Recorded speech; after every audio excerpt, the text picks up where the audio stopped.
You talked about it in a previous segment when we were talking about social media. You said you had scoliosis? Mm-hmm. Explain what that is for some people that heard of it but don't know exactly what that means. Okay, so scoliosis is the curvature of the spine. The spine usually turns in an S shape, but sometimes it could turn into a C shape. So mine was an S. Basically, that means I had two curvatures. So some people have one, but it's fairly common to have two. So I had two curvatures, a high curvature and a lower curvature. The lower curvature is usually a little, the higher curvature is a little smaller just because it's more in your shoulders. It's more noticeable if you have a bigger curvature in your shoulders, you'll be like this. I was a little slanted, and my mom noticed it when I was younger, walking down the street, actually. I think I was running or something or walking in front of her, and I think my hips they're also a little uneven. They still are now. I had the surgery. Okay, so this is what happens. When you have scoliosis, you get diagnosed, you go to the doctor, they take x-rays. They show you the curvature of your spine. It's usually not that bad at first. If it's really bad at first, it's visible from just seeing me. Like if I had a really bad curvature, I would be like this. It would be really, really noticeable. So my curvature was very slight. Noticeable if you paid attention or if you had to line me up in a box. So what they do is I went to a Jewish doctor in Brooklyn, and he made me my first cast. So the cast, it has one strap here, well, for girls, it has one strap here and two straps on your stomach. And it's basically like, what is that? It's like that thick plastic, it's like a really, really thick plastic. It's like white-ish. I know what you're describing, but I don't know the name of it. Yeah, I don't know the name of it either. Oh, I hated it. Oh, my God, I hated it. When I was in middle school, I used to have to wear it to school. So it was really, everybody knew me, and like it was just like, whatever. That was my little bullying stage at the time. So I was getting picked on for several different reasons, one of them being my cast. Shout out to you guys. I still remember you. So I had to wear it to school, and they at that time, I think I was like, because when I first got to high school, I was 13, because my birthday is really late. So I was 11 or 12, and I was comfortable wearing it because everyone had already known me. Everyone, it was just like, okay, she has scoliosis, like, okay. Kids used to be like, oh, you fight her, you have to hit her in her face, you can't hit her in her stomach, stuff like that. And I also had to wear it when I slept because my curvature, in order for me to decrease my curvature by a certain time, that's what I had to do. I used to wear it to school, but it would make me really, really hot at night, so I wouldn't wear it when I slept. But or sometimes I would, sometimes I wouldn't, or sometimes I would take it off in the middle of the night just because it's really uncomfortable, honestly. And as a kid trying to wear something like that, it's a really like a discipline thing, and I'm not good at discipline. Like if I try to put myself on a diet, it's not gonna happen. But I was going to high school the next year, and I told my mother, I'm not wearing this brace to school. Don't care what they say, don't care how they say it, I'm not gonna do it. You can put me in a surgery, and that's fine with me. They told me to wear it at night. I was slacking with wearing it, basically. And was it my first year? It was my second year of high school. I transferred high schools. I was going to fashion industries now. And it was time for my surgery, 2008. So when they told me I was having surgery, they told me I was going to get 2 rods and 6 screws.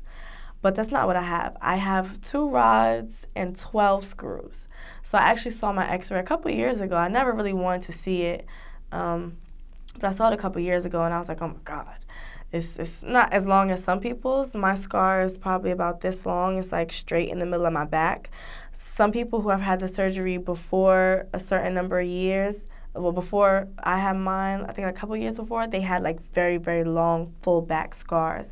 I had a really, really good surgeon. He was a plastic surgeon, but he did some children's surgeries as well. So I healed really, really well.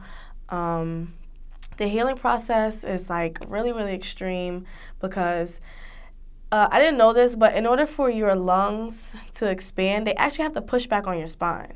So a part of the healing process was me actually blowing, and I would have to take, I would have to take breaths in, and there was a ball. So the thing is like this, and there's 1, 2, 3, 4, 5, and there's like this middle section, and it's like 5, 4, 3, 2, 1. So basically, I had to work on getting the ball from section 1 to the middle to the top. So it was really, really hard because it was really, really painful. There were some days where I couldn't walk, or I couldn't, like, I really needed help to get up and go to the bathroom. In the hospital, they give you, what is that drug that they give you? Morphine? Morphine. Oh my God. As a kid, I probably shouldn't have known what that felt like, but I was tap dancing after my surgery, literally, like, da da da da da da da da. My friend was in the hospital visiting me, and I was just so high, obviously, but it made the pain feel so good. They gave me like oxycodines and stuff because I think Percocet was addictive at the time. They didn't give it to people that was, well, kids that was my age. I was only like 14 or 15 at this time.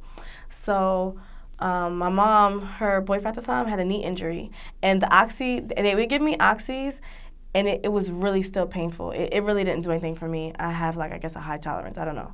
But it really didn't do anything for me. It was extremely, extremely painful, and he used to give me half of a Vicodin, and that used to make me feel so much better. But Vicodin is obviously extremely addictive, so I was only allowed one Vicodin, like, once every week and a half, just because, like, when the pain was at its most high, when it was like raining, or if the weather was really bad, that's when the pain was really, really at its high, because my knees would get sore, my shoulders would get sore, my back would get sore. But I honestly, for 2 weeks, it was the most painful. So those 2 weeks, I want to say that I really just I was in pain a little, like, more frequently, but as I continued to heal, it got really, really better. And honestly, I'm very happy that I did the surgery, because as an adult, I don't want to have to wear a brace. It was huge. It was like this big. I had to lug it around. If I went out of town, I had to lug it with me. It was just a big hassle. I didn't like it. I didn't want to wear it in public, and my curvature was getting so severe that I would have had to. So I told my mom, like, not doing it. I wanted to opt out for the surgery. I knew what I was getting myself into at that age, and I said, I'm going to thank myself years from now, and girl, you did that. It was one of the most uncomfortable feelings sometimes, but I'm very happy that I chose that route. How old were you when they actually diagnosed you with this? I had to be like 9, 10, or 11. One of those. I'm pretty sure I was like 10, because I can still remember it vividly. I was in middle school. I was in... They check all little kids for stuff like this. I remember when I was a kid growing up, and they would check and see who had scoliosis or something like that. Yeah, my doctor didn't notice it because it was so slight, but my mom did. I remember her telling me how she saw it. I was walking or running in front of her, and she just noticed I kept leaning to one side. And girls, they wear their bags on the same side all the time. So I guess she thought that that's what it was at first, but it became more noticeable to her. And my older brother also had a slight scoliosis. He had a slight curvature, but it was never anything that they needed to physically operate or give him a brace for. So I got the short end of the stick. So yours was bad enough they had to get a brace for it. They had to get a brace. And surgery was a better option, because if not... Yeah, if I would have had to probably wear my brace the rest of my life. I know some women that do. My godmother, she had scoliosis, if I believe. Yeah, she had scoliosis. I don't know if she had the surgery or not. I can't remember, but I knew what I was getting myself into, but I just felt like if I don't do it now while I can still forget what this pain feels like, then I'll probably never do it. So how long was your whole entire recovery process after the surgery? I was out of school. I remember getting the packets. I think that my surgery was around the time that there was a holiday break. So what's that holiday break that goes from December? Christmas break? Yeah, I think Christmas break. That's almost like 2 weeks. Yep. I was out, I think, 2 weeks prior, or three weeks prior. I know I was out for at least a month. I healed really well. They gave me stitches. I couldn't shower, like, I couldn't get in the shower, so someone had to, like, wash me. Like, I had to stand, my mom had to wash me. I felt like a big kid, but I couldn't get the stitches wet because they have, like, these, like, silicone strip kind of things, and they kind of, like, help the skin close together and heal. So when I had to get, most of my stitches were dissolvable, thank God. I had a really, really good surgeon. Like, my scar is, like, almost undetectable. I have a picture on my Instagram, and when I mean I've been in a relationship and it's like my boyfriend 6 months to figure out that I have a scar on my back, it's like, how do you not see it? But it's like directly, precise, small, compact little scar. I like it though. I'll never cover it. So everything was a success? No complications or anything after? No complications. Although I do know someone, I don't want to scare you guys. I do know someone who had a complication. I think like one of her screws came out, or one of her bars got loose, something happened, and she got $1 million lawsuit. Yeah, they fixed it, but she had her surgery years before I had my surgery. So even the type of metal that she has in her back was different. So, you know,